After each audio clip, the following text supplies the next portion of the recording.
Praise the Lord. एक और बार हम सब साथ में मिलकर परमेश्वर का वचन से सीखने के लिए परमेश्वर ने एक और अवसर दिया। इसके लिए हम परमेश्वर को धन्यवाद करेंगे।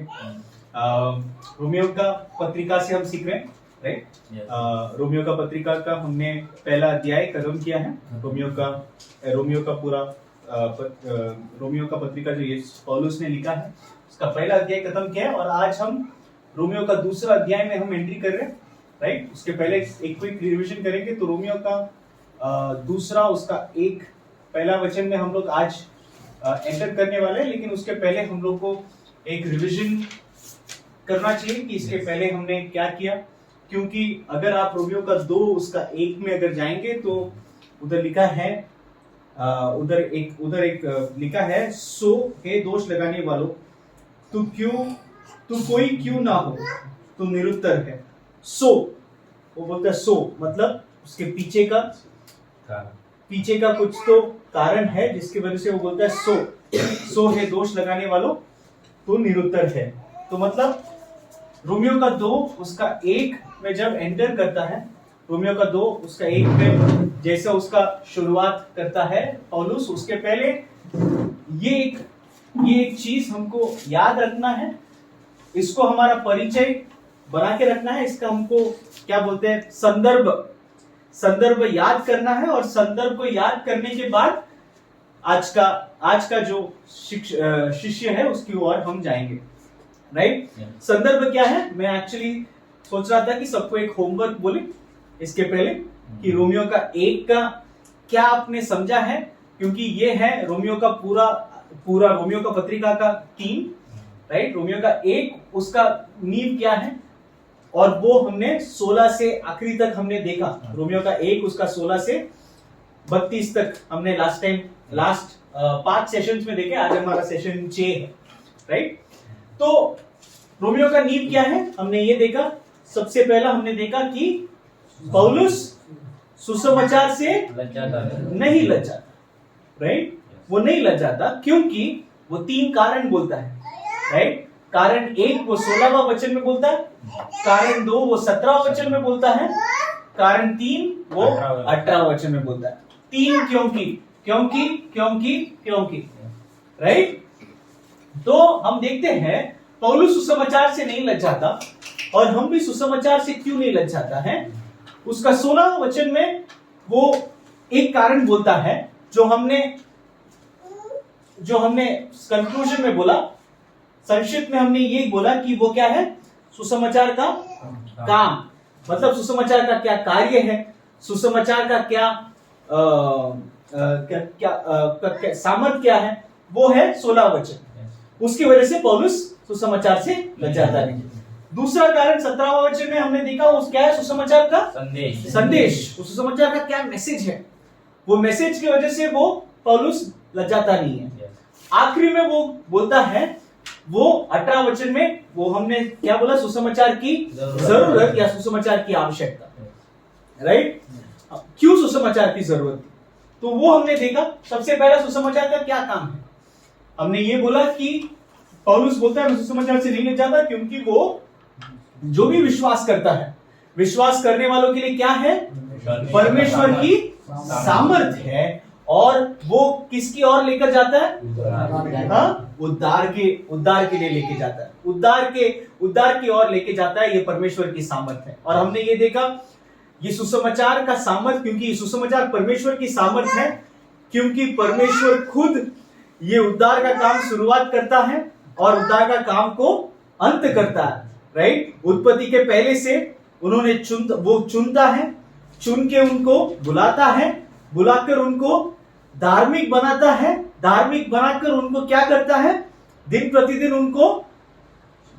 उनको सैंक्टिफाई करता है, उनको शुद्धिकरण करता है और आखिरी में उनको एक दिन क्या करता है, महिमा में लेके जाता है। ये पूरा उद्धार का काम किसका काम है, परमेश्वर, और परमेश्वर की सामर्थ है। इसलिए मैं सुसमाचार से नहीं लज्जाता, क्योंकि वो उद्धार पूरा उद्धार के लिए ये परमेश्वर का सामर्थ है। ये हमने सेशन 1 में देखा था, राइट। फिर हमने देखा हाँ, ये परमेश्वर की सामर्थ्य है और ये सुसमाचार का काम। लेकिन सुसमाचार का संदेश क्या है? अगर कोई पूछे कि भाई सुसमाचार का मतलब क्या है, सुसमाचार का संदेश क्या है, तो क्या है सुसमाचार का संदेश? वो एक परमेश्वर, सुसमाचार में क्या है? परमेश्वर की धार्मिकता जो विश्वास के लिए हम सबको मिल सकता है, राइट? जो हमको विश्वास से मिलने वाली एक धार्मिकता, राइट? एक धार्मिकता जो हम खुद बना नहीं सकते, खुद उत्पन्न नहीं कर सकते हैं, एक धार्मिकता जो हम कष्ट नहीं करते लेकर आने के लिए, लेकिन वो एक धार्मिकता जो परमेश्वर खुद देता है, लेकिन परमेश्वर दान में देता है, हाँ, लेकिन परमेश्वर वो धार्मिकता जो परमेश्वर चाहता है, जो परमेश्वर को बांटता है और संतुष्ट करता है, और वो धार्मिकता परमेश्वर खुद देता है, राइट? इसके लिए वो क्या बोलता है? परमेश्वर की धार्मिकता, राइट? परमेश्वर की धार्मिकता विश्वास के लिए, और ये है सुसमाचार का संदेश। ये हमने देखा था सेशन 2 में, राइट? लेकिन हमने सेशन 3 में हम थोड़ा और इस विश्वास शब्द की और हमने थोड़ा और गौर किया, क्योंकि ये विश्वास सब जन को नहीं मिलता है, राइट? ये विश्वास जो हमने बोला वो धर्मी जन का विश्वास है। ये धर्मी जन का विश्वास हर एक व्यक्ति को नहीं मिलता। ये क्या है? दान है। दान कौन देता है? ये दान परमेश्वर खुद ये विश्वास का दान देता है। जैसे हमने एफिसियों का 2 उसका 8 और 9 में देखा था कि विश्वास का जो दान वो कुछ लोगों को मिलता है, और वो एक अनमोल दान है, राइट? जिससे वो विश्वास के द्वारा वो एक यंत्र है जिससे हमको यीशु मसीह का धार्मिकता, ये जिससे मेरा पाप यीशु मसीह के ऊपर और यीशु मसीह की धार्मिकता मेरे ऊपर, इसका जो ट्रांसफर होता है, राइट? इसका जो ट्रांसफर होता है उसका यंत्र क्या है? विश्वास। ये हमने देखा था। लेकिन हमने देखा, चलो सुसमाचार का संदेश हमको समझ गया, और इससे परमेश्वर की धार्मिकता प्रकट होती है, और ये प्रकटीकरण सबको होता है क्या? नहीं, कुछ लोगों को होता है ये प्रकटीकरण होता है। लेकिन हमने फिर बाद में देखा ये सुसमाचार का संदेश है और ये सुसमाचार का काम है, लेकिन सुसमाचार की जरूरत क्या थी? क्यों थी? सुसमाचार की जरूरत इसलिए थी, हमने देखा, इसके लिए नहीं थी। किसके लिए नहीं थी? दारू छुड़ाने। हाँ, हम थोड़ा बहुत एक्सपीरियंस मिलने के लिए, दारू छुड़ाने के लिए, या थोड़ा बहुत इधर उधर थोड़ा अच्छा बनने के लिए नहीं था। सुसमाचार की जरूरत क्यों था? क्योंकि परमेश्वर का क्रोध हर एक लोगों के अभक्ति और अधर्म के ऊपर प्रकट होता था। वो भी एक प्रकटीकरण था, और वो प्रकट होता है हर एक व्यक्ति का अभक्ति और अधर्म पर प्रकट होता है, और ये परमेश्वर का क्रोध से बचने के लिए एक ही रास्ता था, और वो है सुसमाचार, राइट? वो है सुसमाचार। इसके लिए यीशु मसीह को आने की जरूरत थी। और हमने ये देखा कि परमेश्वर का क्रोध को जो लोग समझते नहीं हैं, वो सुसमाचार को बहुत छोटा समझते हैं, सुसमाचार की जरूरत नहीं समझते। वो बस सोचते हैं कि सुसमाचार सिर्फ थोड़ा चंगाई के लिए है, नहीं तो सुसमाचार बस थोड़ा सा एक अच्छा वक्त बिताने के लिए है, नहीं तो सुसमाचार सुनकर लोग थोड़ा बहुत मजा कर सकते हैं, बस उतना ही देखते हैं। लेकिन सुसमाचार हमें परमेश्वर का क्रोध से बचाता है, राइट? ये हमने सेशन 4 में देखा, राइट? सेशन 5 में हम इसकी और थोड़ा और अंदर गए कि परमेश्वर का क्रोध किसके ऊपर आता है, राइट? और परमेश्वर का क्रोध हमने देखा लोगों का अभक्ति और अधर्म, अभक्ति और अधर्म, उसके ऊपर परमेश्वर का क्रोध आता है। और इससे हमने ये देखा हर एक व्यक्ति परमेश्वर का महिमा से दूर हो गया है, और परमेश्वर के साथ एक रिश्ता खो बैठा है, जिसको बोलते हैं गॉडलीनेस, जो मतलब भक्ति, जो परमेश्वर के साथ जो रिश्ता है वो खो जाता है। और जब खो जाता है क्या होता है उनको? जब अभक्ति आता है पहले, उसके बाद क्या आता है? अधर्म। अधर्म के बहुत सारे काम पहला अध्याय का आखिरी में लिखा है। देखा आपने कौन से कितने काम है? हमने देखा कि परमेश्वर ने उन सब लोगों को वो सब काम करने के लिए सौंप दिया। कौन से काम? गंदे विचार, गंदे गंदे अभिलाषाओं, गंदे गंदे काम, पुरुष पुरुष, स्त्री स्त्री, फिर उसके बाद बहुत सारे गंदे गंदे काम का उधर वहां पर दिखाया है। पाप की गंदगी को वहां पर खोल कर रख दिया हमारे सामने। रोमियो का 1 का 18 से 32 में हमने ये देखा। लेकिन वो अधर्म का कारण क्या है? वो अधर्म का कारण क्या है? अभक्ति। सबसे पहला भक्ति होता है, परमेश्वर के साथ जो रिश्ता खो जाता है, पहला भक्ति होता है, फिर उसके बाद अधर्म आता है मेरे साथ। और हमने ये देखा था कि हमारा भक्ति आज परमेश्वर के साथ हमारा रिश्ता कैसा है, ये हमने थोड़ा बहुत कोशिश किया था समझने के लिए। लेकिन हमने ये देखा कि सब लोग क्योंकि उनके अभक्ति और अधर्म के कारण परमेश्वर का क्रोध उनके ऊपर आता है, और इसलिए सुसमाचार की जरूरत है। इसलिए ये लोग, हमने ये देखा कि मनुष्य क्या होता है? पूरी तरह से वो भ्रष्ट है, पूरी तरह से भ्रष्ट है। जैसे एक क्या बोलते हैं, लकवा या लेपर को क्या बोलते हैं?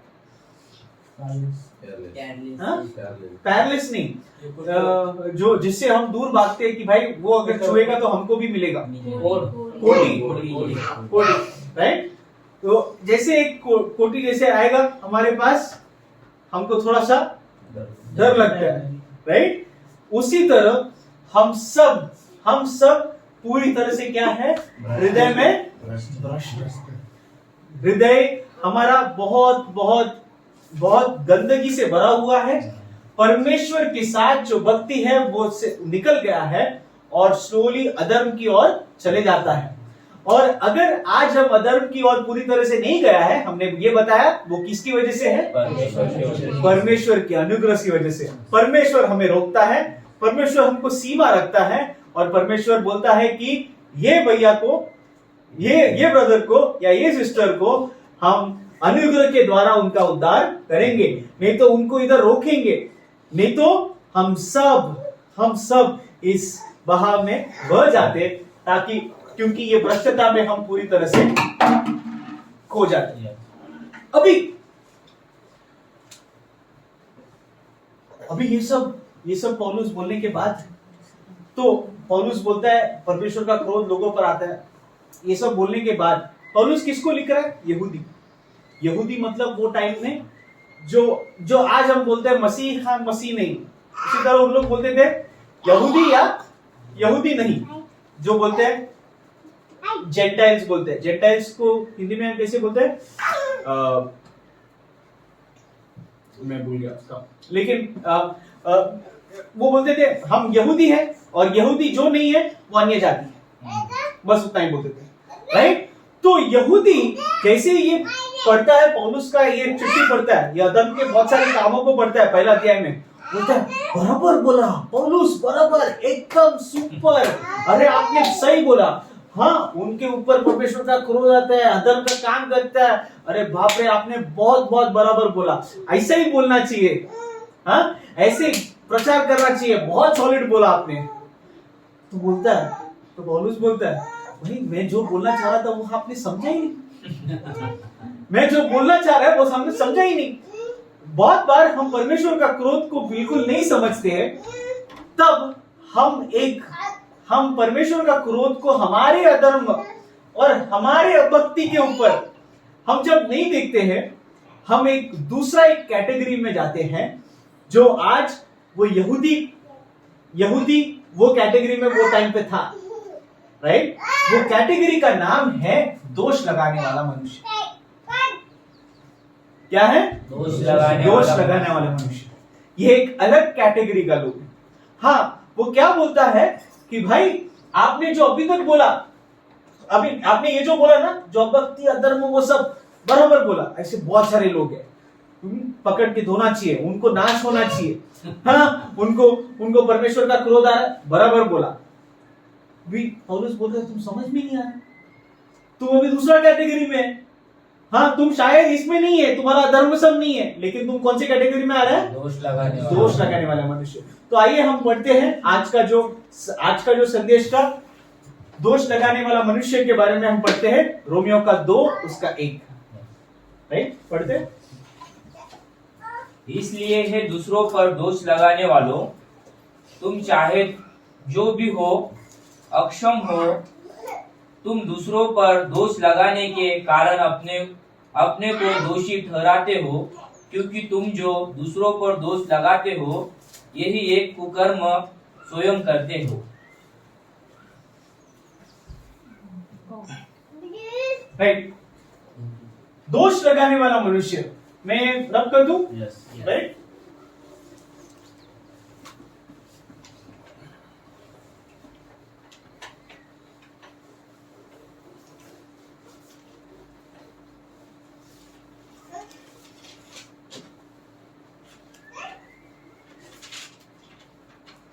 राइट, दोष लगाने वाले मनुष्य के बारे में क्या बोलता है? वो बोलता है सो है दोष लगाने वाले तू कोई क्यों ना हो, तू निरुत्तर है। तू क्या है? निरुत्तर मतलब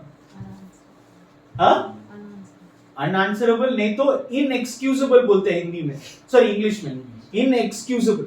इनएक्सक्यूजेबल मतलब कि भैया तुम बोल रहे हाँ हाँ हाँ हाँ वो बराबर, वो गलत है, वो गलत है। भैया जैसे तुमने उधर पॉइंट किया ना, तीन तुम्हारे पास ही आ रहा है, तुम चुपचाप रहो क्योंकि तुम भी इसमें, तुम निरुत्तर है। ओके, तो मैं आपको ये जो रोमियो का हम जो पढ़ने के लिए आया है, तो हमको ये सेक्शन हमको समझने की बहुत जरूरत है।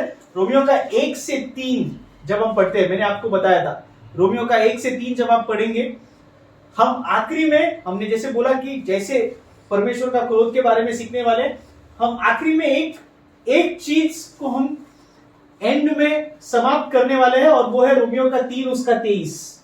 राइट, रोमियो का 3 उसका 23 हम आखिर में कंक्लूजन बोलने वाले हैं। ये रोमियो का 1 से रोमियो का 3 तक अगर हम देखेंगे तो हमारा कंक्लूजन क्या होने वाला है? रोमियो का 3 का 23। कोई पढ़ सकता है रोमियो का 3 का 23 क्या है?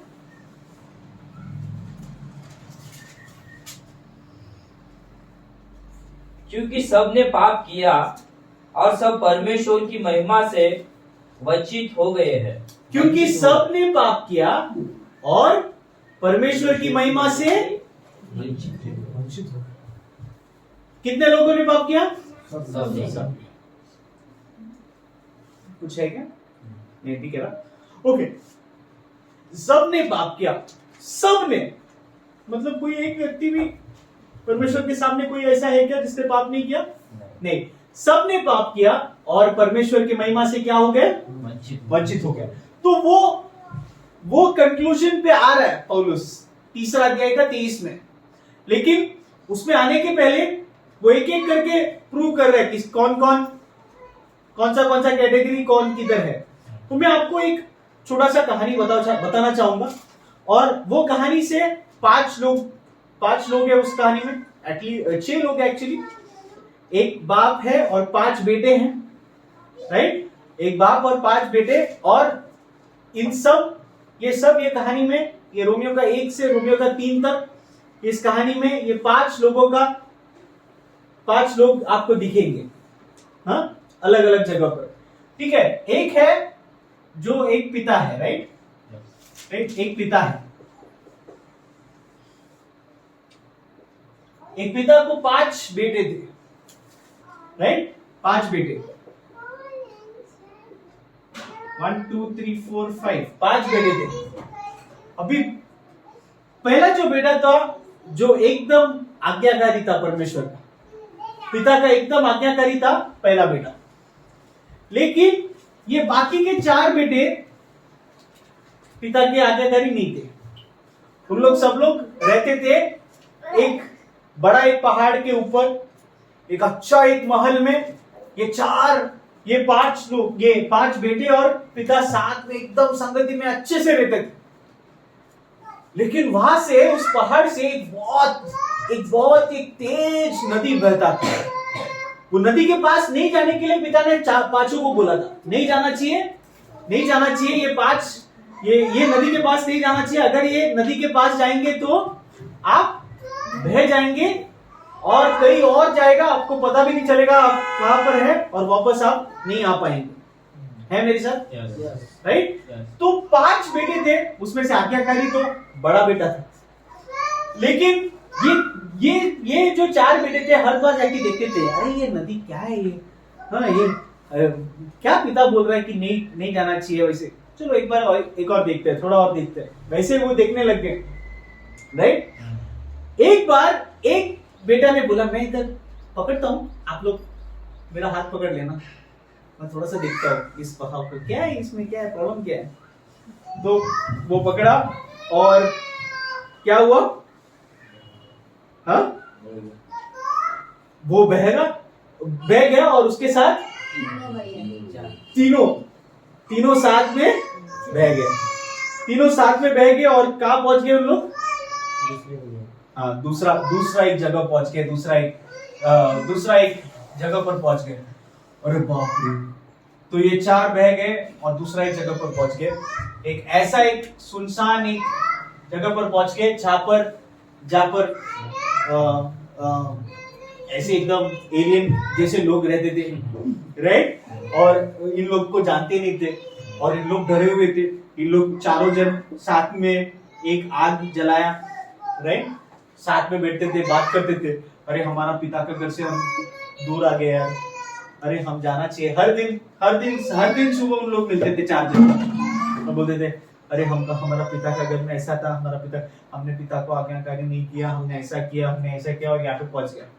हर दिन 4 मिलते थे, हर दिन उन लोग ने फिर थोड़ा सीख लिया कि वहां से थोड़ा सा फ्रूट लेना और वहां से कुछ पेट से कुछ अपना क्लोथ्स बनाना, सब सीख लिया थोड़ा बहुत। लेकिन फिर भी उन लोग चारों इकट्ठा होकर बोलते थे कि भाई हाँ, हमारा पिता को हमने बराबर नहीं किया। एक दिन एक बंदा नहीं आया इसमें से, हर दिन मिलते थे ना, एक बंदा नहीं आया। तो इन लोग तीनों ढूंढने गए, किधर गया। तो देखा तो ढूंढ के निकाला तो वो ना इधर के गांव वालों के साथ उसने फ्रेंडशिप बनाया था, और फ्रेंडशिप बनाने के बाद वो अपने लिए एक छोटा सा मकान बना रहा था। हाँ, तो ये 3 बेटे उसको बोल रहा है कि भाई क्या कर रहे हैं, कितना दिन बैठेगा इधर कितना दिन हम बात करते रहेगा, कुछ ना कुछ तो करना पड़ेगा। हाँ, पिता हमारे साथ है नहीं, मैं अभी इनके साथ फ्रेंडशिप किया है, मैं इधर अपना मकान बना, क्या मकान बना रहे हैं, कितना छोटा सा चीज, आपको याद नहीं है कि हमारा पिता का मकान, अरे बात मत कर उसका वो पिता का मकान, नहीं बात मत कर, मैं इधर खुद अपना मकान बना रहे। अरे भैया पिता का नहीं छोड़ना, मैं अभी इधर काम कर रहा, आप लोग जाओ, आप लोग अब। तो फिर उन लोग तीनों चले गए, राइट? उन लोग तीनों मिलते थे, उन लोग तीनों फिर बोलते थे कि भाई हमने पिता का वापस ये किया, लेकिन हमारा बड़ा हमारा एक भाई तो इसमें शामिल हो गए वो सब। अब ये 3 बेटा में से एक दिन दूसरा एक और नहीं आया, तो इन लोग दोनों फिर ढूंढने गए कि भाई किधर गया दूसरा वाला। तो देखा तो ये इसके पास ही खड़ा है, इधर ये दूसरा बेटा भी इधर ही खड़ा है। वो क्या बोल रहा है, वो एक नोटबुक के साथ खड़ा है,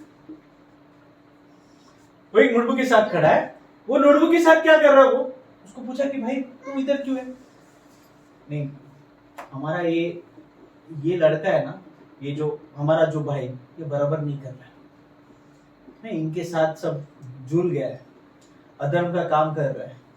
हाँ, मैं क्या करेगा, जो भी मेरा भाई कर रहा है वो सब लिख के रखेगा, मैं नोट करके रखेगा कि जो कोई वो कर रहा है वो सब कुछ मैं नोट करते रहेगा कि भाई वो ऐसा कर रहा है, वो ऐसा कर रहा है, मैं सब नोट करेगा। फिर आखिर में मैं दोनों यार छोड़ो यार, वो जो भी करना दो, तुम वेट तो करो। नहीं मैं वेट करना है, मैं ये सब लिखेगा, बराबर देखने का है इसको, ये आदमी को देखने का है कि ये बराबर नहीं कर रहा है, काम नहीं कर रहा। फिर ये 2 बेटा साथ में थे, आखिर में ये भी नहीं आया। हाँ, तो ये ढूंढते गए, तो ये जो इधर से इतना बड़ा वाला नदी है ना, वो नदी के साइड में जाके उधर एक करके पत्थर डाल रहा है। बोला कि भाई क्या कर रहे तू? मैंने मेरा पिता से पाप किया, मैंने बराबर नहीं किया, तो मैं मेरा पिता का क्षमा मेरे को मिलना चाहिए, तो मैं उसके लिए काम करेगा, मैं एक एक पत्थर डालेगा और मैं वापस पहुंचेगा किधर, मेरे पिता के पास में वापस पहुंचेगा। मैं एक एक पत्थर डाल के मैं पहुंचेगा। तो ये कितना पत्थर डालेगा, कितना सारा मील दूर है, क्या करेगा? तुम टेंशन मत लो, मेरा पिता मेरे को देखेगा, पिता देखेगा कि मैं कितना काम किया, मैं कितना उसके लिए मैं कितना सब करने के लिए तैयार हूँ। मेरा पिता देखेगा, वो मेरे पे करुणा दिखाएगा और मेरे को घर में ये है तीसरा बेटा। चौथा बेटा वो यहीं पे रुक गया, चौथा भाई इधर ही रुक गया। रुका था वो कुछ टाइम के लिए, थोड़ी देर के बाद एक आवाज आया पीछे से, वो रुका था, एक आवाज आया पीछे से।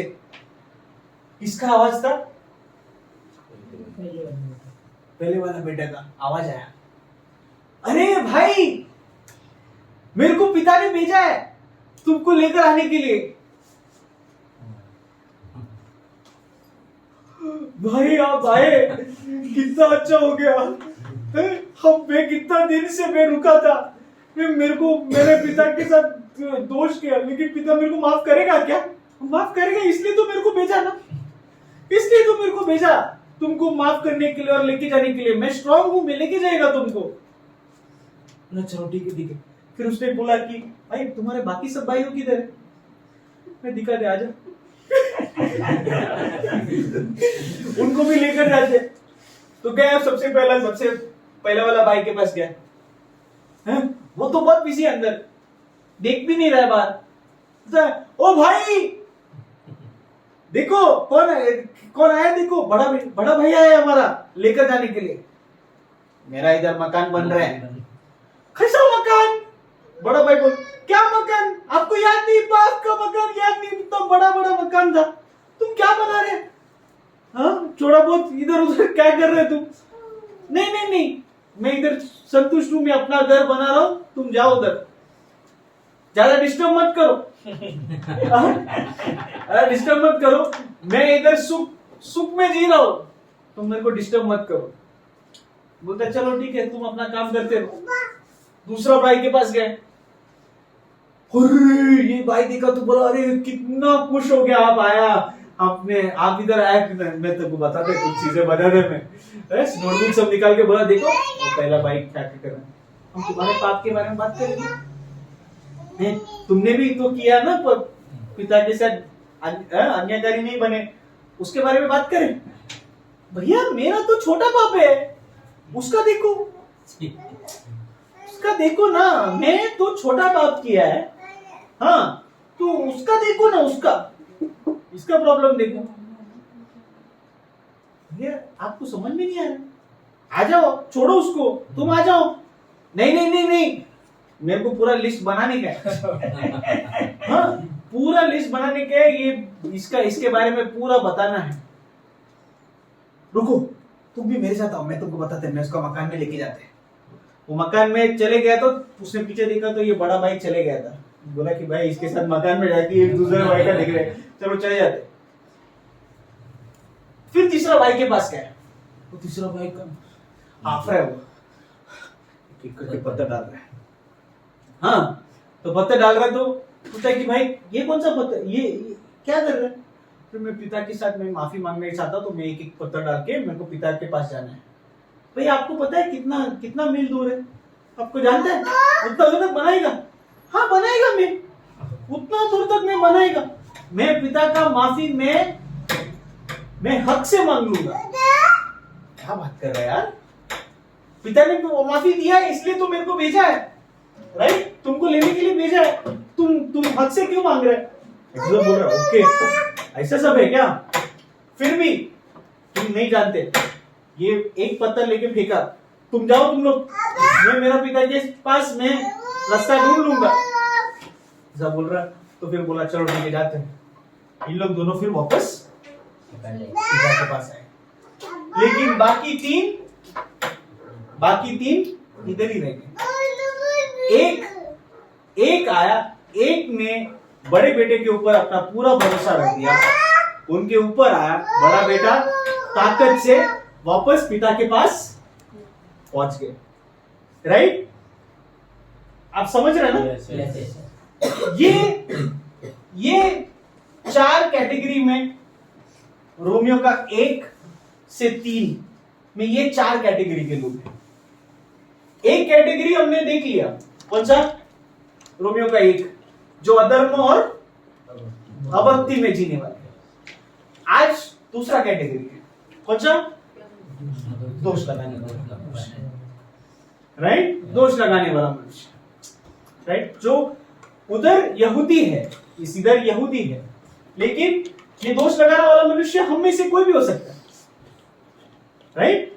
हम में से कोई भी हो सकता है जो दूसरों का पाप पकड़ के बैठा है, दूसरों का अधर्म पकड़ के बैठा है, लेकिन ये नहीं जानता है कि हम कितना झमेले में हैं, राइट? ऐसा है दूसरा बेटा।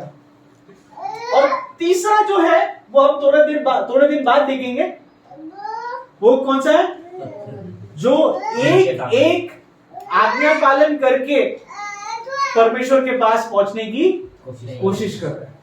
मैं आज्ञा ये पालन करूंगा, मैं वो पालन करूंगा, मैं ये पालन करूंगा, मैं चर्च में जाऊंगा, मैं 10 लोगों को बांटूंगा, मैं ये करूंगा, मैं एलाइजा ब्रदर का 1000 भाषण सुनूंगा। ऐसा सब एक एक करके करने वाला राइट? ये वाला दूसरा। आखिर का ये वाला जो बिना कोई कंडीशन का वो यीशु मसीह के ऊपर भरोसा है। वो बोलता है कि यीशु मसीह मैं तुम पर भरोसा रखता हूं, मेरा शक्ति से मैं नहीं पहुंच सकता।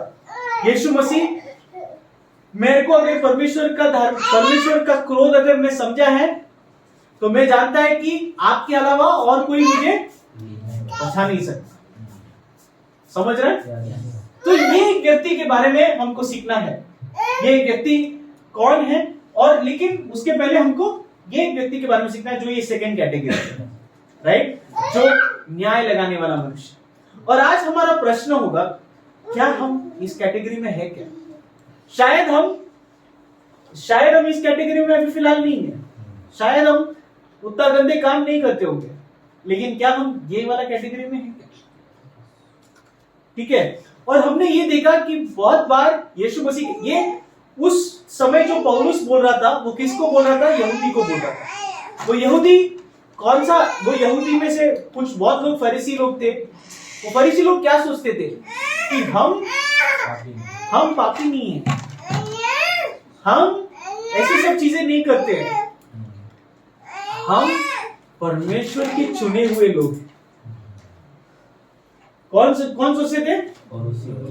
फरीसी और यहूदी।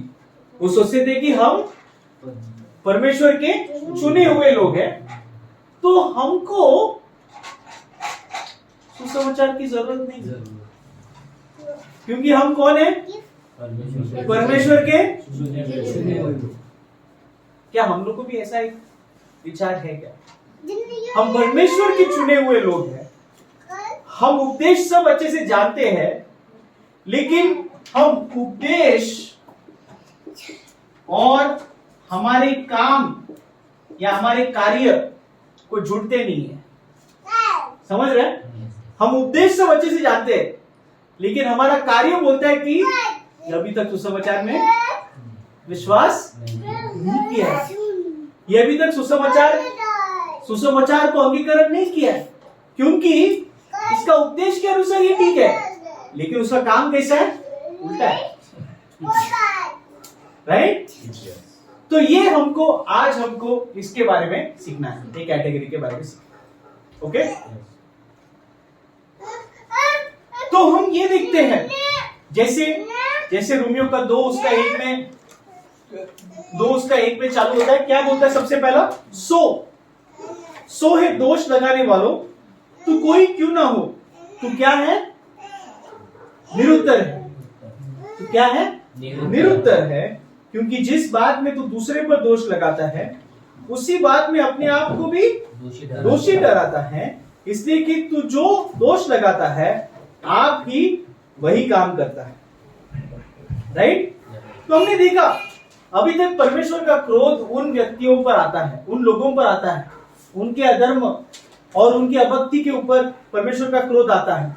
और ये यहूदी क्या बोलता है? आमीन, आपने सही बोला, उनके ऊपर क्रोध आता है, बहुत सही बोला, बहुत अच्छा किया आपने अच्छा किया, आपने उसका ये किया। लेकिन पौलुस बोलता है चलो आपके ऊपर आते हैं अभी, राइट, आपके ऊपर आता है। तुम रुको एक मिनट, मैं आपको बताता हूं कि मैं जो अभी तक सिखाया पहला अध्याय में, वो आप पूरी तरह से समझा नहीं है, आप पूरी तरह समझा नहीं है। अभी अगर आप देखेंगे, ये एक बहुत बड़ा प्रॉब्लम था जो पौलुस, यीशु मसीह, सब लोग झेल रहे थे। क्योंकि ये फरीसी जब भी आते थे, उन लोग सब लोग क्या बोल के आते थे कि हमने ये किया है, हमने वो किया है, हमने ये पूरा काम खत्म कर दिया है, हमने व्यवस्था के अनुसार हम क्या है, निर्दोष। लेकिन यीशु मसीह ने क्या बोला फरीसी के बारे में? हाँ, सांप के पीढ़े बच्चे, सांप के बच्चे। फिर उसने क्या बोला? बाहर से तुम क्या है, व्हाइट वॉश टूम्स इंग्लिश में बोलते हैं, कब्र के ऊपर व्हाइट पेंट लगाया हुआ व्यक्ति। मतलब बाहर से सब कुछ ठीक, लेकिन अंदर से कैसा है? बासी। हमारा हृदय कैसा है आज? वो बोलता है कि तुम निरुत्तर है क्योंकि तुम नहीं जानते, तुम जो दूसरे को दोष लगाते हो, तुम खुद क्या है? दोषी। तुम खुद दोषी है, राइट? तो इसलिए यहूदी लोग सुसमाचार के विरुद्ध किया। दो कारण था उनको सुसमाचार के विरुद्ध करने के, दो कारण। आज भी यहूदी सुसमाचार से विरुद्ध करते हैं। यहूदी मतलब जो इजराइल में रहते हैं, उन लोग आज भी सुसमाचार से विरुद्ध करता है। वो अभी भी रुका है, ये एक उनका मसाया आने वाला है करके, राइट? अभी तक यीशु मसीह पे पूरी तरह से विश्वास नहीं किया। क्यों? क्योंकि उनको सबसे पहला ये जो परमेश्वर से आने वाली धार्मिकता, परमेश्वर का क्रोध से बचाने के लिए, वो उनको ग्रहण नहीं होता है। क्योंकि उसको लगता है, सबसे पहला कारण, कि भाई उसको जरूरत नहीं है। क्योंकि उसको क्या लगता है? उसको जरूरत नहीं है। और उसको ये लगता है कि जरूरत किसको है? दूसरा किसी को है, दूसरा किसी को है, मेरे को जरूरत नहीं है, राइट? तो उनको ये बोला गया कि भाई तुम जो चुने हुए बोल के पकड़े हुए है ना, एक दिन आएगा जो तुम चुने हुए बोल के पकड़ के बैठेगा, लेकिन उद्धार तुम्हारा नहीं होगा, किसी और का होगा। बोला भाई ऐसा कैसे हो सकता है? हम परमेश्वर के चुने हुए हैं, हम हैं टिप टॉप, हम हैं फर्स्ट नंबर, राइट? अगर यीशु मसीह ने भी पहले बोला कि मैं सबसे पहला किसके लिए आया? यहूदी के लिए आया, फिर उसके बाद अन्य जाति के लिए आया, राइट? लेकिन यहूदी ने क्या किया? एक्सेप्ट नहीं किया। अपने लोगों ने यीशु मसीह को टुकरा दिया। और ये है यहूदी का पाप, और ये है दोष लगाने वाले का पाप। क्या है पाप? दो पाप इधर दिखता है, एक पाप और दो पाप दिखता है दोष लगाने वाले का पाप। सबसे बड़ा पाप क्या है दोष लगाने वाले का पाप? जो मैंने बताया कि भैया मुझे उद्धार की जरूरत है,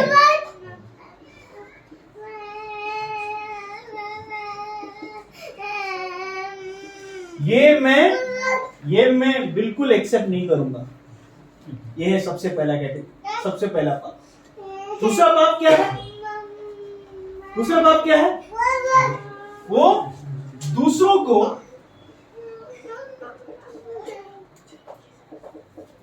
को नीचा देखेगा और दूसरों को बोलेगा कि उनको है जरूरत, मेरे को जरूरत नहीं। समझ रहे? दूसरों को नीचे दिखाएगा।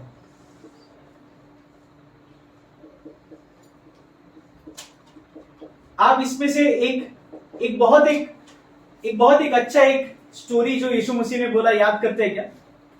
दो व्यक्ति जो प्रार्थना करने गए, कौन? एक फरीसी और एक चुंगी लेने। फरीसी और चुंगी लेने वाला उसमें से दिख रहा है, इसमें से कुछ कैटेगरी में दिख रहा है। वो फरीसी ने क्या बोला? ये है फरीसी। फरीसी ने क्या बोला? मैं उपवास करता हूं, मैं प्रार्थना करता हूं, मैं दान दशांश देता हूं, मैं इस ये जो पाप है, राइट? सबसे पहला पाप क्या है? मैं सब कुछ ठीक करता हूं, मैं उपवास करता हूं, मैं दान दशांश देता हूं, मैं चर्च रेगुलरली जाता हूं। और आप अपना अपना जो भी है आप लिख के रखो, इसके अंदर क्या क्या है लिस्ट में। मैं सब कुछ करता हूं, तो मेरे को क्या जरूरत नहीं है? मेरे को उद्धार की जरूरत नहीं, मेरे को सुसमाचार की जरूरत नहीं। लेकिन दूसरा बाप वो क्या करता है? वो क्या बोलता है? मैं चुंगी लेने वाला व्यक्ति जैसा भी नहीं। क्यों नहीं हूं?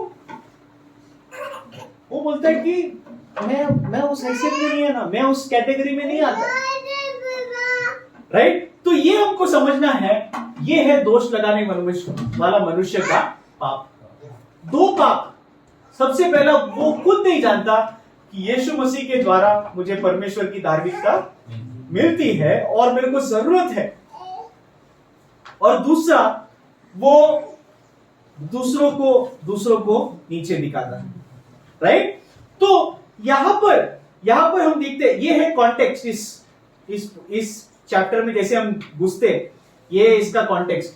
और ये कॉन्टेक्स्ट आप बोलेंगे यहूदी का सिर्फ नहीं, हम में से बहुत जन का यही कैटेगरी में आता है। और जैसे ये चैप्टर पढ़ते जाएंगे, ये कॉन्टेक्स्ट को हम थोड़ा और हम समझेंगे।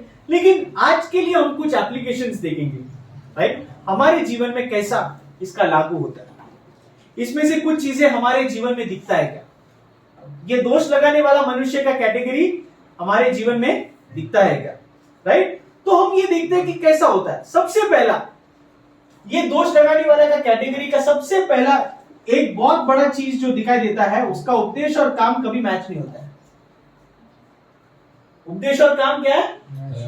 कभी मैच नहीं होता। वो उपदेश करेगा, वो बहुत कुछ चीजें वो संदेश में बोलेगा, लेकिन उसका काम उल्टा है। देखा है आपने ऐसे लोगों को? खुद ही हम ही है ना, थोड़ा बहुत दिखाई दे रहा है।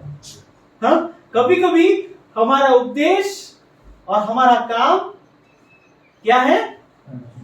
मैच नहीं करता। हम बोलते हैं हम परमेश्वर का संतान हैं, लेकिन जो करते हैं थोड़ा सा उल्टा करते हैं। हमारे सोच विचार को देखो, हमारे काम को देखो, राइट? तो ये है सबसे पहला। तो अगर हमको ये देखना है, रोमियो का एक पाप की गंदगी के बारे में बात करता है। रोमियो का एक पाप की क्या है? गंदगी के बारे में बात करता है। लेकिन रोमियो का 2 पाप की चतुराई के बारे में बात करता है। क्या है? पाप की चतुराई। क्या है पाप की चतुराई? तू इतना गंदा नहीं रहेगा, तुम इतना बुरा नहीं है, लेकिन फिर भी तुम चतुराई से तुम क्या है? पापी है। चतुराई से तुम्हारे जीवन में पाप छुपा हुआ है। ये परमेश्वर का वचन दूसरा अध्याय में दिखाता है। और दूसरा अध्याय का आखिरी में जैसे जाएंगे ना, ऐसा लिखता है, एक बहुत बड़ा पाप ऐसा एक्सपोज करके दिखाता है। एक बहुत बड़ा पाप दूसरा अध्याय का एंड में। क्या बड़ा पाप है? उसको इंग्लिश में बोलते हैं हिपोक्रेसी, राइट? हिंदी में कैसे बोलते हैं उसको? हिपोक्रेसी जो हिंदी में एक पढ़ लेते हैं। रोमियो का 2 उसका आखिरी पढ़ना, आखिरी का 2 वचन पढ़ना। क्योंकि वह यहूदी नहीं जो प्रगट में यहूदी और न वह खाता है जो प्रगट में है और देह में है, पर यहूदी वही है जो मन में है और खतना वही है जो हृदय का और आत्मा में है, न कि का ऐसी की प्रशंसा मनुष्य की ओर से नहीं परंतु परमेश्वर की ओर से होती है। हाँ, तो हिपोक्रेसी का क्या मतलब है? वो मतलब है कि वो यहूदी हृदय से नहीं लेकिन किससे है? बाहर से। ये है हिपोक्रेसी, मतलब जो बोलते हैं ना दिखावा, दिखावटी जिंदगी, राइट? अंदर से दिल बदला नहीं है लेकिन बाहर से दिखा रहा है। और ये चीज पौलुस ये दूसरा अध्याय में लेके आ रहा है। पाप की किसके बारे में लिखा? पाप की चतुराई के बारे में। वो पाप की गंदगी तो सब लोग को समझ में आता है, इतना गंदा है, इतना गंदगी सब कुछ है, लेकिन पाप की चतुराई को समझने में थोड़ा मुश्किल होता है, राइट? क्योंकि हम बोलते हैं कि भाई हम चुने हुए हैं, हम ये सब नहीं करते, हम सब पापी नहीं है, लेकिन पाप की चतुरता को आप नहीं जानते। और कुछ लोग ऐसे भी है जैसे कि जो अच्छे लोग हैं बाहर, अच्छे लोग मतलब ये सब पाप जो नहीं करते, जो चैप्टर 1 के एंड का जो पाप है वो सब नहीं करते, अच्छे लोग हैं, लेकिन वो बोलते हैं जैसे आपको याद है, अब प्रेरितों का काम में एक व्यक्ति है जिसका नाम है कॉर्नेलियस। आप जानते हैं इस व्यक्ति को? ये व्यक्ति के बारे में जाके आप पढ़ लेना, नहीं तो प्रेरितों का काम का स्टडी में हम लोग देख लेंगे, लेकिन आप उसको एक बार जाके पढ़ना। कॉर्नेलियस अच्छा एक भक्त व्यक्ति, लेकिन परमेश्वर को नहीं जानता था, परमेश्वर को नहीं, वो एक अच्छा एक आदमी, सब कुछ एक ऐसा अन्य जाति जो परमेश्वर के सब कुछ एकदम अच्छे से जीने वाला एक व्यक्ति, ऐसा एक व्यक्ति को हम देखते हैं। और ऐसे व्यक्ति लोग क्या सोचेंगे कि मेरे को उद्धार की जरूरत नहीं है क्योंकि मैं अच्छा हूं। मेरा एक बहुत अच्छा एक दोस्त है, हाँ बहुत अच्छा दोस्त है, नास्तिक है, बहुत अच्छा एक दोस्त है, लेकिन वो दोस्त बोलता है कि हम अच्छे हैं, किसी को मैं क्या नहीं करता, मैं किसी को ट्रबल नहीं करता हूं, मैं अच्छा है, मैं कुछ पाप नहीं करता, हमको इसकी जरूरत क्या है? सुसमाचार की जरूरत क्या है? क्योंकि वो पाप की गंदगी को तो नहीं जानता होगा, लेकिन वो पाप की चतुराई को वो नीचा करते हैं। वो हृदय में पाप की चतुराई को नहीं जानते, और ये पाप की चतुराई को जानना इंपॉर्टेंट है, राइट? तो आज हम अगर इसको अप्लाई करेंगे, मैं यहां पर रोक रहा हूं, मैं आगे नहीं जा रहा हूं, लेकिन आज अगर इसको अप्लाई करेंगे तो हमको एप्लीकेशन में हमको कुछ चीजें हमको याद रखना होगा। नंबर 1, क्या हम खुद को एक स्पेशल कैटेगरी के लोग समझते हैं? कभी कभी समझते हैं, कभी कभी हमको लगता है कि हम चुने हुए हैं, एक ऐसा एक कैटेगरी में है। क्या हम लोग एक स्पेशल कैटेगरी में हैं? क्या है स्पेशल कैटेगरी? मैं ठीक हूं, मैं अच्छा हूं, अगर किसी को जरूरत है थोड़ा बहुत बदलने का तो उसको जरूरत है, मेरे को नहीं। क्या ऐसा है? क्या यह हमको देखना है। ये बहुत बार सिर्फ आपको नहीं, मुझे भी आता है, राइट? मेरे जीवन में आता है कि भाई मैं सोचेगा कि भाई नहीं, मेरे को आज जरूरत नहीं है, किसी और को जरूरत है, लेकिन सुसमाचार की जरूरत हम सबको हर एक दिन है। हम सबको यीशु मसीह के ऊपर पूरी तरह से भरोसा रखकर वापस आने की जरूरत है। वो ही है जो हमारा पूरा उद्धार कर सकता है। और बहुत बार हम ये भूल जाते हैं, और बहुत बार हम फरीसी बन जाते हैं, बहुत बार हम चुंगी लेने वाले से हम फरीसी बहुत जल्दी बन जाते हैं। लेकिन चुंगी लेने वाला क्या बोलता है? हे परमेश्वर, मुझ पर दया कर, मुझ पापी पर दया कर। क्या हम जानते हैं क्या दिन प्रतिदिन कि हमारे जीवन में पाप है? क्या हम, जैसे पौलुस बोलता है, मसीह यीशु पापी को छुड़ाने आया, उस सब पापियों में से सबसे बड़ा पापी कौन? मैं। क्या हम दिन प्रतिदिन ऐसे जानते हैं? क्या हम दिन प्रतिदिन यीशु मसीह पर भरोसा करते हैं क्या हम अपने आप को एक स्पेशल कैटेगरी में रखते हैं क्या? यह है सबसे पहला एप्लीकेशन। दूसरा एप्लीकेशन क्या है? दूसरा एप्लीकेशन यह है कि हम में से बहुत जन अपने आप को एक पूर्व धारणा रखता है, प्रेजुडिस बोलते हैं, पूर्व धारणा, बाइबल पढ़ते वक्त, राइट? बाइबल पढ़ते वक्त नहीं तो सुनते वक्त हमको एक फिल्टर होता है, राइट? या पूर्व धारणा होता है कि बोलते हैं कि भाई मैं वही चीज एक्सेप्ट करूंगा जो मेरे कान और मेरे हृदय को अच्छा लगता है, राइट? हम पूरी तरह से वो एक्सेप्ट करने के लिए रेडी नहीं होता है। जब परमेश्वर बोलता है कि भाई तुम गलत है, हम पूरी तरह से एक्सेप्ट करने के लिए नहीं होता है। अगर कोई भाई हमको बोलता है कि ये बराबर नहीं किया, ऐसा कैसे बोलता हमने बराबर नहीं किया, सही है? हमारे हृदय में हम अपने आप को एक, ये मेरे को कैसे बोला, हाँ किसी और को बोलते तो ठीक था, मेरे को ऐसे कैसे बोला तुमने, राइट?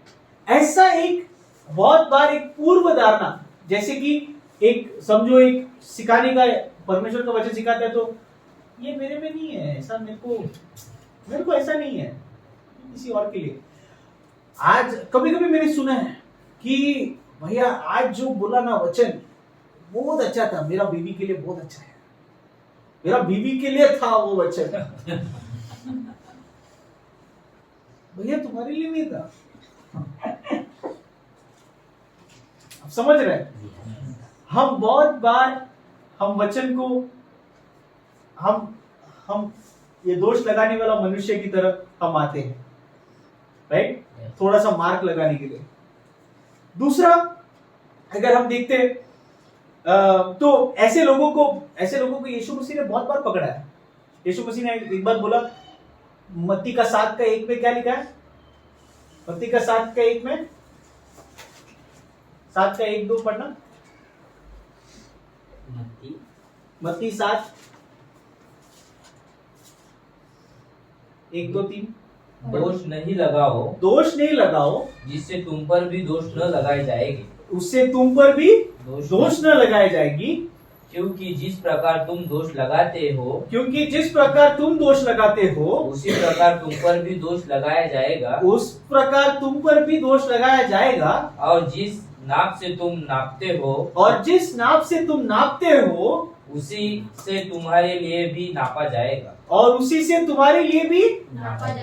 जाएगा। लेकिन उसके बाद, जब तुम्हें अपनी ही आँख के लटे का पता नहीं, हाँ, तो तुम अपने भाई बहन की आंखों का तिनका क्यों देखते हो? हाँ, जब तुम्हारी, तो तुम क्या है, तुम्हारे आंख में क्या है? एक बड़ा सा लाठी है, और तुम तुम्हारे भाई बहन के आंख में एक छोटा सा अदर वो निकालने के लिए जा रहा है, कचरा निकालने जा रहा है। जब तुम्हारे आंख में क्या है? बड़ा लाठी। ये है दोष लगाने वाला मनुष्य का कैटेगरी। हमें से बहुत जन ये कैटेगरी में बहुत जल्दी हो जाते हैं। हम हंसते हैं ये आदमी के ऊपर, ये कैसा आदमी है, नोट लेने वाला व्यक्ति। लेकिन जब हम देखेंगे कि हम ये व्यक्ति हैं, तो हमको पता चलेगा कि कितना जरूरत है हमको सुसमाचार की, हमको कितना जरूरत है यीशु मसीह। है मेरे साथ? या एग्री नहीं करते हैं? क्या बोलते हैं, राइट? तो हमको फिर दूसरा, लेकिन एक बहुत बड़ा एक प्रॉब्लम जो ऐसे कैटेगरी के लोगों का एक बहुत बड़ा एक प्रॉब्लम ये है, वो विश्वास से जो धार्मिकता मिलती है, परमेश्वर की धार्मिकता, वो उन लोग भूल जाते हैं। वो बोलता है कि भाई हमको कुछ कामों के द्वारा, नहीं तो वो भूल जाते, वो उसको थोड़ा सा दबा देते, पाप में वो दब जाता है, कि भाई मेरे को कैसे मिला, मेरे को धार्मिकता विश्वास से परमेश्वर मेरे को देता है, ये भूल जाते हैं। और ये है पाप की चतुराई। क्या हम नहीं भूलते क्या? हम वापस जाते वक्त कुछ दिन हम भूल जाते हैं ना, नहीं भूलते कि मेरे को धार्मिकता किससे मिलता है? ये परमेश्वर से, यीशु मसीह के द्वारा। हम भूल जाते हैं कि नहीं? भूल जाते हैं। ये है पाप की चतुराई, राइट? तो ये हमको याद रखना है। हम अगर किसी और व्यक्ति पर या किसी और मनुष्य पर या किसी और चीज पर हम भरोसा रखते हैं सिवाय यीशु मसीह के, तो हम दूसरे कैटेगरी में होता है, राइट? तो इसलिए नहीं तो कभी कभी कुछ लोग का ऐसा होता है कि मैं ये मत में विश्वास करता हूं, मैं ये डॉक्टर में विश्वास करता हूं, तो मैं ये लोगों के साथ ही जुड़ के रहूंगा। समझ रहे हैं? मैं ये लोगों के साथ ही जुड़ के रहूंगा। हाँ, हमको ये बराबर है कि हम वचन जो फॉलो करता है उनके साथ ही जुड़ के रहना है, वो बराबर है। लेकिन वो छोड़ो, वचन जो फॉलो करते हैं वो अलग, लेकिन मैं उनके साथ भी नहीं जुड़ूंगा जो मेरी तरफ पूरा फुल एग्री नहीं करता, मैं उनके साथ नहीं जुड़ूंगा। ये कौन सा कैटेगरी का आता है? दोष लगाने है क्या? Yes, right? Special category. हम बहुत बार हम अपने आप को स्पेशल कैटेगरी में, कभी कभी हम लोग माइंड में अपने आप को स्पेशल कैटेगरी में डाल देते हैं, सैड कैटेगरी, राइट? डाल देते हैं। और परमेश्वर बोलता है ये आप जिंदगी भर अपने को एक प्रोटेक्शन जैसा उनको लेकर आना है, राइट? ओके, तो एक चीज याद रखना, तीतुस का 2 से 11 और 12 पढ़ना।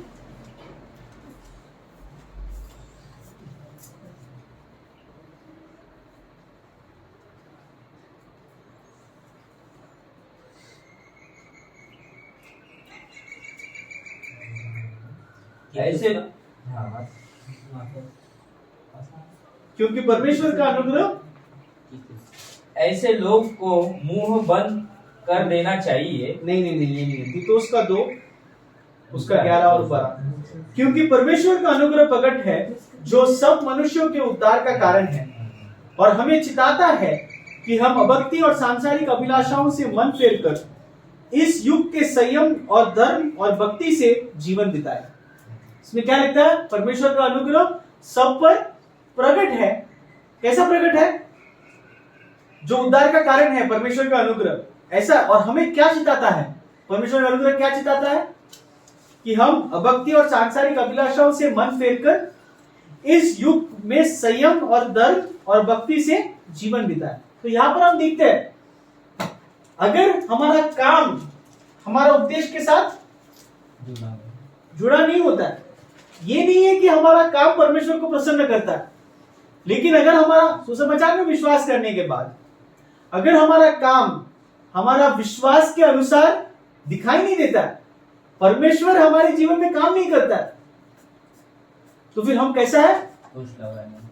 हम कैसा कैटेगरी के लोग हैं? सिर्फ नहीं दोष लगाने वाला सिर्फ वही कैटेगरी का नहीं, लेकिन हम उस कैटेगरी के लोग हैं जिसका हृदय में चेंज नहीं हुआ है, लेकिन किसमें लेकिन सिर्फ बाहरी रूप से हम चेंज हो। हम अच्छे शर्ट पहनते, दारू नहीं पीते, हम थोड़े बहुत घर पे आते, हम थोड़ा बहुत एक आदमी बन गया, लेकिन दिल बदला नहीं। वेश बदला, क्या हुआ? दिल तो बदलना चाहिए। 1-2 बातें नहीं, बिल्कुल बदलना चाहिए।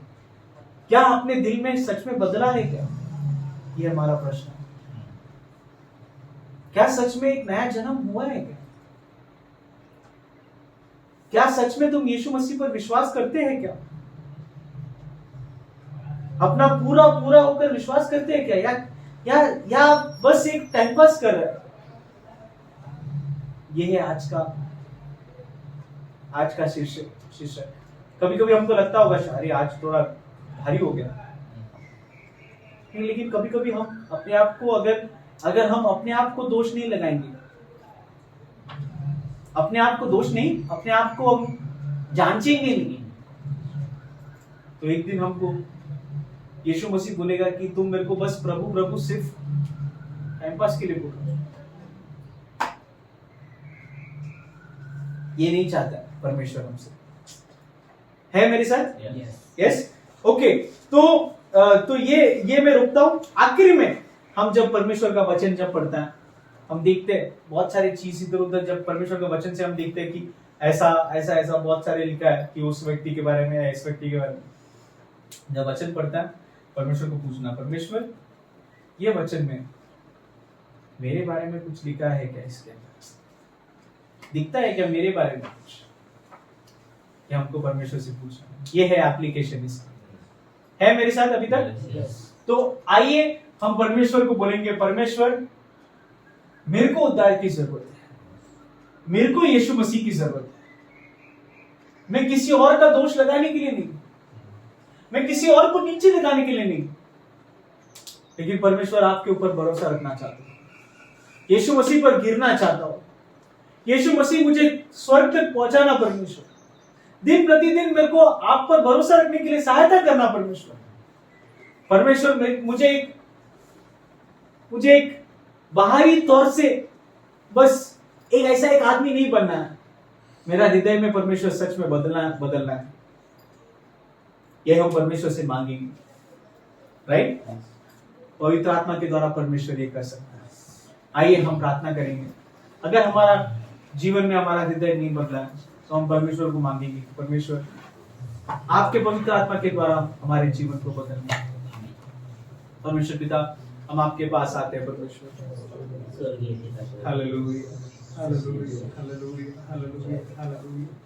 परमेश्वर बहुत बार परमेश्वर हम फरीसी की तरह, परमेश्वर हम यहूदी की तरह हम सोचते हैं कि परमेश्वर हम एक स्पेशल कैटेगरी में आते हैं परमेश्वर। हम दोष लगाने वाले की कैटेगरी में कभी कभी आ जाता है परमेश्वर। हम सोचते हैं कि सुसमाचार की जरूरत किसी और को है परमेश्वर, लेकिन हम खुद के जरूरत को हम समझते नहीं है परमेश्वर। परमेश्वर हम सोचते हैं कि परमेश्वर हम खुद को एक दूसरा एक कैटेगरी में हम रखते हैं परमेश्वर, जिससे हम परमेश्वर दूसरों को नीचा देखते हैं परमेश्वर, और अपने आप को धार्मिक समझता है परमेश्वर। हर एक दिन को परमेश्वर जैसा पौलुस समझा परमेश्वर की, जैसा पौलुस बोलता था कि परमेश्वर मैं पापी हूं, मैं सबसे बड़ा हूं परमेश्वर, वैसा समझने के लिए मुझे भी सहायता करना। हम सबको सहायता करना परमेश्वर। पवित्र आत्मा के द्वारा परमेश्वर इन सब भाइयों और बहनों के जीवन में आप काम करना परमेश्वर। एक सच्ची में एक मन फिराव होने के लिए हमें सहायता करना परमेश्वर। हृदय को बदलने के लिए परमेश्वर हमें सहायता करना परमेश्वर। हम नहीं कर सकते, सिर्फ और सिर्फ आप कर सकते हैं परमेश्वर। आपका क्रोध हर एक अभक्ति और हर एक अधर्म में आता है परमेश्वर, और उससे बचने के लिए सिर्फ और सिर्फ सुसमाचार एक रास्ता है परमेश्वर। और वो सुसमाचार ये है कि परमेश्वर आपकी धार्मिकता जो आपसे आती है यीशु मसीह के द्वारा परमेश्वर, विश्वास से हमको मिल सकती है परमेश्वर। विश्वास के द्वारा हम परमेश्वर जीने के लिए, धर्मी जन का विश्वास परमेश्वर पूरी तरह से उससे जीवित रहने के लिए परमेश्वर हमें सहायता करना परमेश्वर। यीशु मसीह के पवित्र नाम से हम प्रार्थना करते हैं।